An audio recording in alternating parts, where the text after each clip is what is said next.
So what do you do with the fabrics after you made a quilt? You get lots of scraps. So this is an example of how I sort my scraps. So the first thing I do is actually sort them out into different piles, and these are usable piles that I can use for different projects later afterwards. I would trim each of the pieces so that they don't have any fiddly bits, so that their piles are nice and ready for their next use. So if you can see right here, I have two different piles that you can see here, the small piles and then the straight piles. I also have a medium piles right there, which you can't see, it's a bit off the camera, but there's a medium piles. So there's a small piles, a medium piles, and also a triangle piles. So I would go through all the scraps at once so that they are out of sight and ready to use for the next project. So here is how it looks like at the end, where we have all the piles. You can see there are triangle piles. The one in the bucket is the one that I threw away, and this is something that I use to make small little projects. But you can also opt to use them into pillow that can match your quilt, and you can use them straight away because they actually match your quilt. And I like to use scraps this way because they are more cohesive.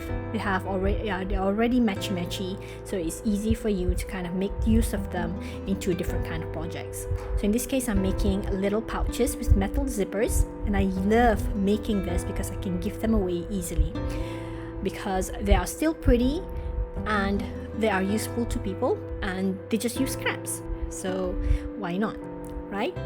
So if you want to learn how to make these pouches, I'll be sure to do a tutorial soon. So here's another project that I made, and the same thing goes. I would actually sort this quilt scraps right after I made the quilt top. So again, the same process. I would trim them all up so that I have a very nice flat edges, square corners, and then I would throw all the little itty bitty pieces and I would put them into piles. This pile is kept flat so that I don't have any creases on them. When I want to use them, I don't have to press them again.